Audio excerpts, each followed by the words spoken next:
10 ans jour pour jour après une des manifestations les plus importantes du printemps érable, plus de 80 000 étudiants de la province ont débrayé aujourd'hui pour demander la gratuité scolaire. Alors que le rassemblement principal avait lieu à Montréal, une poignée de manifestants étaient présents au Cégep Sainte-Foy, qui était en grève aujourd'hui. J'en ai rencontré quelques-uns pour en savoir davantage sur leurs revendications.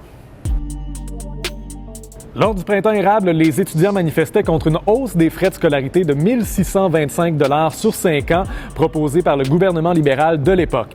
Aujourd'hui, l'élément déclencheur de la manifestation est moins précis, mais les revendications sont tout aussi claires.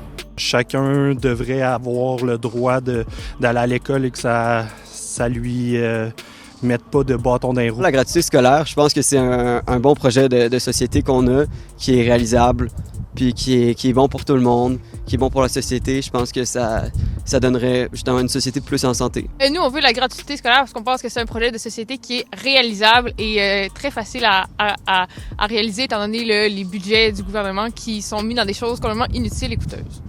Ces revendications s'inscrivent dans un contexte où, vous le savez, le coût de la vie augmente de façon considérable. Il faut dire que depuis 2013, les frais de scolarité sont indexés en fonction de l'évolution du revenu disponible par habitant, mais avec un décalage de 3 ans. Ça fait en sorte que l'augmentation de 2023 serait en principe basée sur les chiffres de 2020 et qu'en 2020, l'augmentation était de 8,2 %. Cette hausse potentielle préoccupe la communauté collégiale qui est déjà fortement affectée par l'inflation.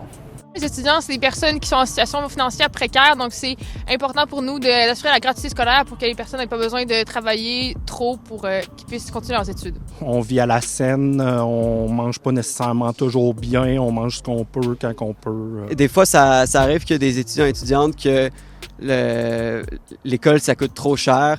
Fait que soit ils décident d'abandonner les études ou ils doivent travailler plus.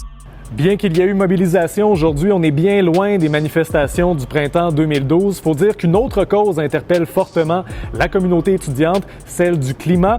Il y aura d'ailleurs une autre journée de grève, pas plus tard que ce vendredi, pour réclamer d'autres actions pour faire face au changement climatique. Pour d'autres nouvelles, consultez l'appli Info de Radio-Canada.